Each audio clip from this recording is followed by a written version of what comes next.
Hop, hop, hop, hop. Kamery bežia, hej? Tu sme. Takže pozerám tam do kamery.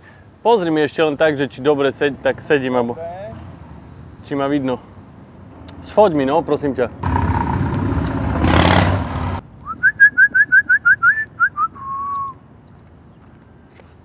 Ten celkom v pohode. No, toto je super. Dneska je aký dátum? 6 July? No dobre. 6 July. I bežíme, ne? Kamery bežia. Takže počkaj, prvý asi poviem teraz je dátum, kde to začalo, čo som tu robil, jak ma to ovplyvnilo, jak to celé vzniklo. Potom ďalšia vec, celý taký ten backstory, jak sme tu točili a sme skúšali proste robiť prvý merch. Potom hudobné videá, Wild Millie a Zal Walton a došiel aj za mnou Šimo. A potom vlastne už to na taký samospad už. Dobre, a začnem stále Čau sa bau guys a môžeme ísť na to, ne? Ja sa nachádzam v USA na Jersey Shore, konkrétne na Seaside Heights, kde som prvýkrát došiel do Ameriky a začal celkovo vnímať ten taký americký lifestyle, ako sa u nás vraví za veľkou mlákou, že všetko, čo tu vidíte, celé to prostredie je úplne iné. Keď som tu prvýkrát vystúpil, tak ma hneď ako kebyže očaril ten ich americký vibe. Za mnou sa nachádza Casino Pier. Je to veľmi známe zábavné centrum tejto oblasti. Vlastne v tomto kasíne som začínal ako food runner. Food runner je v preklade nosič jedla ako poslíček. No a mne sa dokonca v tomto kasíne podarilo stretnúť známe osobnosti. Dokonca som obsluhoval jednu takú miestnú, lokálnu grupu celebrit a pôsobili na MTV. Postupne sa snažil nájsť tú cestu tým, že mi je strašne blízky skateboard, longboard a surf a celý ten lifestyle mám veľmi rád aj extrémne športy. Tak som hľadal cestu, ako ostať v obore lifestylu. Nechcel som sa venovať inžinierskej činnosti, lebo to ma v danom veku nebavilo. Teraz si opäť k tomu nachádzam a hľadám cesty, keďže to inžinierstvo má oveľa väčší zmysel ako vtedy pre mňa. Tým, že som chcel ostať v tomto štýle, tak z prvej výplaty som si samozrejme kúpil skateboard za nejakých $100, potom som si kúpil surf za nejakých ďalších 50 alebo $100 a všetko som sa snažil si nejakým spôsobom zabezpečiť v tejto danej aree, keďže hneď tu blízko sa nachádza oceán a je tu, hovorím, celý ten vibe taký úplne, že oceánsky, ako to poznáme z amerických filmov. Čiže k tomu toľko. Ja už keď som došiel do Ameriky, tak som vlastnil kamerku GoPro 1. Pomaličky som sa snažil si našetriť peniaze počas letných brigád a zakúpiť si zrkadlovku.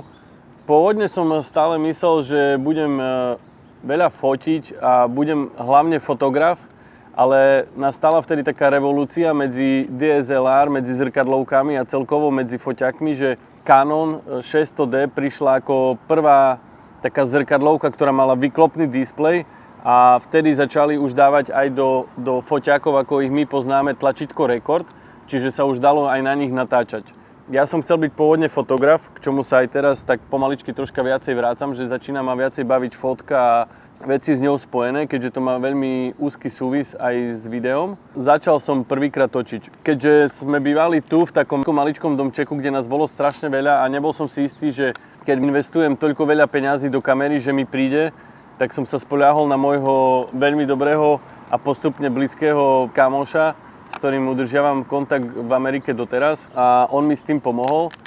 Čiže keď som sa dostal prvýkrát ku Canonu 600D, tak som začal vlastne už viacej točiť a prepájať tú GoPročku s tou kamerou a prvé moje videá vlastne boli naše výlety, kedy sme vycestovali na Niagarské vodopády, kedy sme išli do New Yorku, potom sme išli do Washingtonu navštíviť známych a tak ďalej. Čiže prvé videá boli, čo sa týka GoPročky, extrémne športy, snowboard, skateboard, nejaké úplne prvé video bolo, že pozvánka na Marakáňu na nejakú hip-hopovú akciu.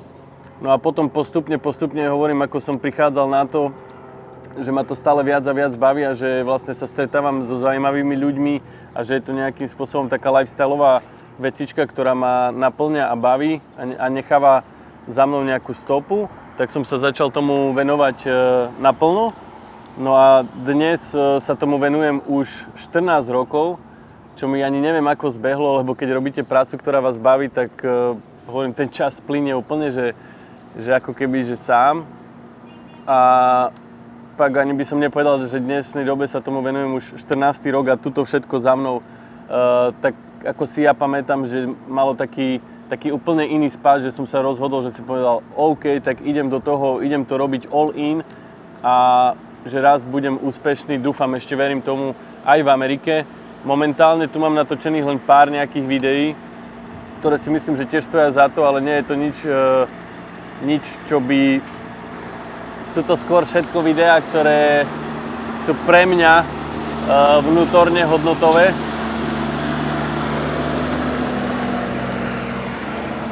Seaside. OK, čiže ešte sa vrátim k tým videám, ktoré som točil tu v Amerike. Mal som tu natočené aj v New Yorku, kde sme zhaňali kompárs, takú maličkú reklamu na môj merch. Boli sme točiť nejaký tripik na Miami, boli to, hovorím, také skôr lifestyleové, kiteové, skateové a cestovateľské videá. Až postupne sme sa dostali k nejakým hudobným videoklipom, čo sme natáčali tu vlastne aj s mojím bratom zo Sekčova. Neviem, jak ho mám povedať. Šimom zo Sekčova. Čili sme tu niekoľko hudobných videoklipov so Zalvaltonom, Wildmillim. Bola to veľmi, veľmi silná skúsenosť pre mňa. Dokonca v New Yorku nás začali naháňať aj bezdomovci po pritočení, lebo som chcel spraviť taký záber a ich natočiť. Mám to strihnuté aj v klipe. Čiže boli to také prvé zážitky, ktoré len upevňovali tú väzbu a chcel som stále proste iba robiť to, čo ma baví a posúvať sa v tom videu a vo fotke a celkovo sa tým živiť. Keď som prišiel tu do Ameriky, tak asi by ma nikdy nenapadlo, že to bude moja práca a bude to zároveň aj hobby. Vtedy som ešte stále rozmýšľal nad tým, že čo budem robiť, že mám vyštudovanú výpočtovú techniku. Som inžinier, počítačová podpora výrobných technológií, robotika, umelá inteligencia, tieto veci. Proste to ma bavilo, to mi išlo ako keby, že samo, ale nechcel som ako keby, že až tak rýchlo dospieť a si ešte troška užiť tú takú post-teenage éru pre mňa. Čiže som začal pracovať na iných veciach a teraz hovorím, to začínam kombinovať. Hej. Začína to byť pre mňa foto, video a nejaké to inžinierstvo. Ale vrátim sa opäť k tomu, že prečo sme tu. Čiže Seaside Heights bol pre mňa veľmi silný zážitok, a ktorý upevnil vo mne to, že fakt chcem reálne sa živiť fotkou alebo videom. Vtedy som to ešte nevedel, teraz je to video, ale ja si myslím, že stále je to kombinácia foto a video. Hej. Čiže nikdy to nie je pre mňa, že len fotka a nikdy to nie je len video, lebo obidve veci robím rád a hlavne mám rád tú takú špinu okolo toho, ten taký dirt a všetko to, čo okolo toho vzniká, ako sa to deje. Ak by ste niekto chceli aj niekedy vycestovať do USA, tak úplne to odporúčam. Existujú tie výmenné programy, ktoré ponúkajú agentúry, kde môžete získať J1 víza. To znamená, že vy vycestujete na 3 mesiace, dostanete pracovné víza, čiže môžete 3 mesiace legálne pracovať a po 3 mesiacoch, ak to celé odpracujete, tak idete na mesiac cestovať po Amerike. Čiže my sme išli z Niagara Falls dole do New Yorku až do Washingtonu. Je to, si myslím, že pre každého jedného z vás veľmi dobrá skúsenosť. Hej. Ja si myslím, že celý ten vibe môj, aj to, čo to predáva, je stále dobrá atmosféra pri tom točení a pri tom fotení. Tak je to veľakrát o tom, že som to pochopil tu ľudia neriešia nejaké veci, asi až tak nezavidia, ale skôr ako keby, že každý jeden sa vám tu pozdraví. Hi, how are you doing? Hi, what was your day? Or something like that. Čiže celkovo v tej Amerike som ako keby, že bol ovplyvnený ich mentalitou a snažím sa to pretaviť do svojho života a ostať v tom, lebo nebolo to nič negatívne, iba fakt mám s tým iba pozitívnu skúsenosť. Cestovaním po Amerike som stále zaznamenával naše reálne zážitky a nejaké momenty, ktoré boli pre nás významné.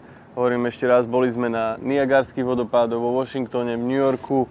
Človek, keď tam príde zo Slovenska, tak aspoň ja som bol očarený celým tým prostredím, tým, že som viac kreatívny, tak všetko bolo pre mňa také vizuálne atraktívne.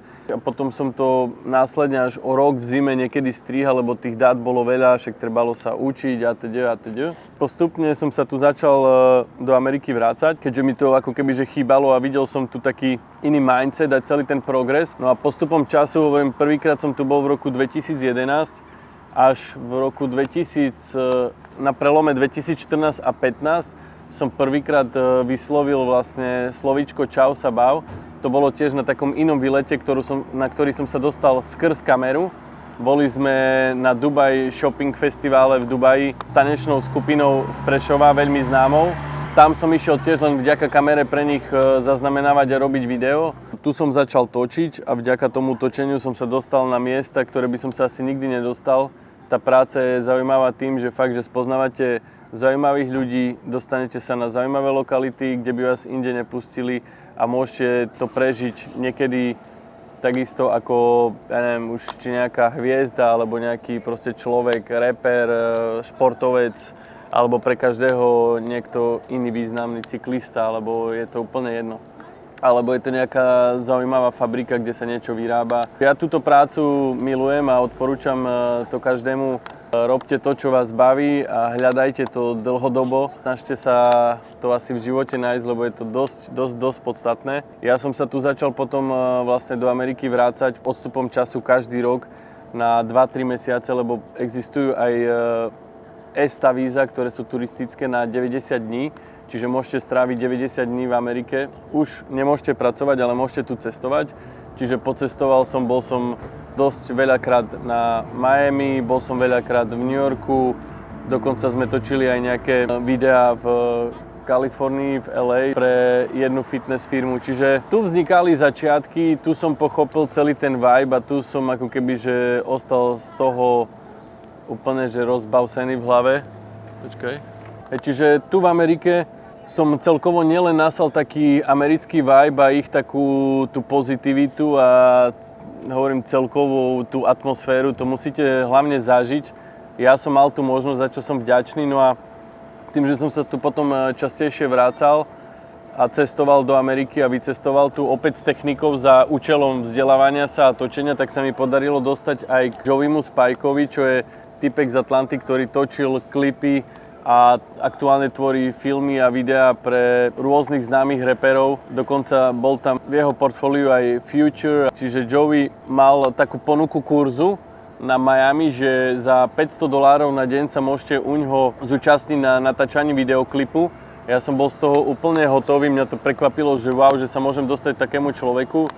Tak som našetrené peniaze ako keby že investoval nie len do toho cestovania tu v Amerike, ale chcel som sa posúvať ďalej a vzdelávať sa, čo sa týka točenia, takže som sa zúčastnil aj natáčania jeho klipu. A bola to pre mňa neskutočná skúsenosť, že reálne vidieť redku, kameru, to boli, hovorím ešte také staršie časy, proste ľudí, kompárs, odrázky, svetla.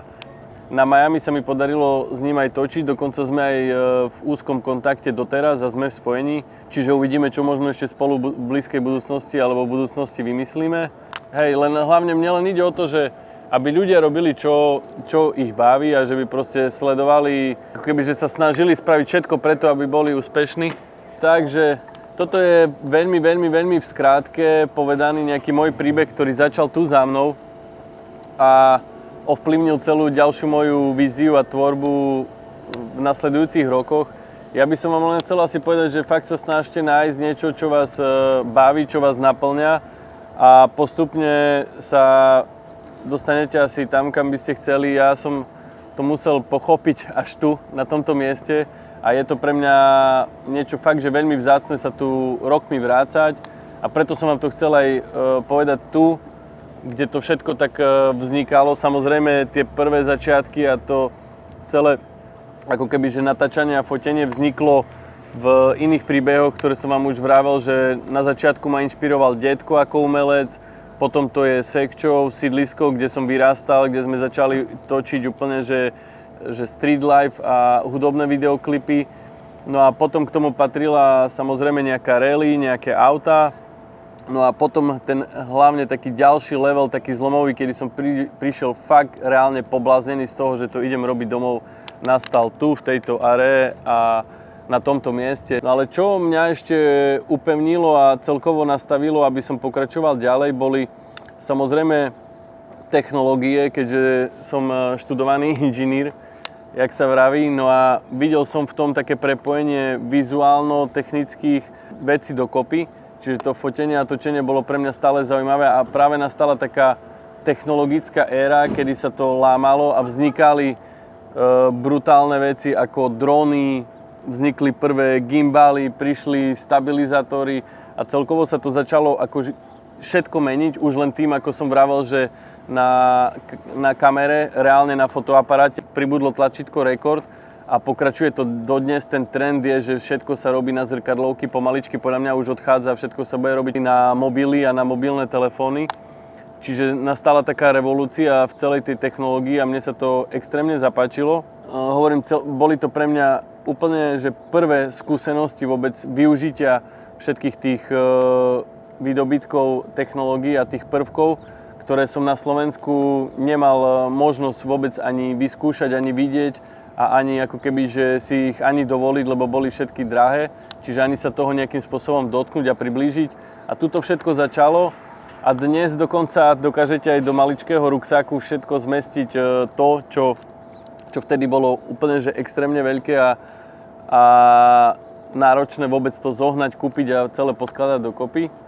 Za mňa v skrátke asi fakt jednoducho nasledujte svoje sny, robte čo vás baví a ten výsledok sa postupne nejakým časom dostaví, ale musíte mať asi taký, že dlhodobý cieľ, ako som to mal ja. Mám nejaké svoje pravidlá, ktorými sa riadím a to je rešpekt, čiže rešpektujte ostatných, to už je jedno, či vo foto, videu alebo v živote.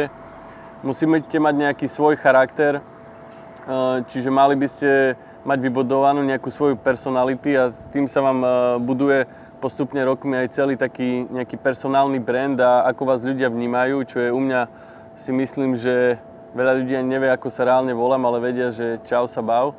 No a po tretie je za mňa disciplína, lebo iba poctivou a dlhodobou prácou a nastavením a vlastne nejakou disciplínou a opakovaním sa krokov, stále padaním na zem, opravovaním chýb, posúvaním sa ďalej a učením sa dokážete byť úspešný časom. Čiže disciplína je za mňa také gro, že ak sa raz nastavíte, tak nesnažte sa nikdy klamať samých seba. To je najhoršia vec, ktorú môžete v živote robiť, je, že si poviete, že dneska pôjdem nahrať toto video tu pred Seaside Heights a nepôjdem. To je proste klamstvo, ktoré vás zavádza tam, kam nechcete a potom vám to robí ako keby, že také motanice v hlave a jak by som povedal asi, tak by som to tak uzavrel. Neklamte sami seba, robte čo vás baví a výsledok sa časom dostaví. Neriešte hlavne druhých, lebo to vás dokáže nejakým spôsobom stále ovplyvniť. Choďte si svoje. Ja som sa vybral takouto cestou a nikdy to nejakým spôsobom nebudem ľutovať, ani to neľutujem, pretože viem, že žijem sám svoj život. Všetko, čo som mohol spraviť, najlepšie som vedel. Skúste to aj vy, robte čo vás baví a spravte všetko preto, aby ste boli úspešní. A skôr by som ešte chcel povedať, že asi tak všetko, no. Hlavne čau sa bav, maj sa high, every day, every night. Vyjsť z tej komfortnej zóny a spraviť niečo preto, aby ste mohli niekam vycestovať, spoznali nových ľudí a chcem len naraziť na to, že fakt neviete, ako vám to ďalej potom ovplyvní život, ktorý momentálne mne ovplyvňuje už všetko to, čo som povedal 14 rokov. Naučte sa ľuďom dávať. Ja som dal v určitom momente all in, ako Kuba Augi, príbeh pravdy a dneska som tu a sedím, si myslím, že celkom spokojný, keď sa pozriem spätne, čo všetko sa udialo a koľko zažitkov na tom bolo a koľko hlavne aj trápení, hej, lebo ono to nie je vôbec absolútne jednoduché to všetko vybudovať a dať to celé ako keby že dokopy a rozmýšľať nad tým, ale určite to stojí za to. Celá tá cesta stála za to. Čau sa bav.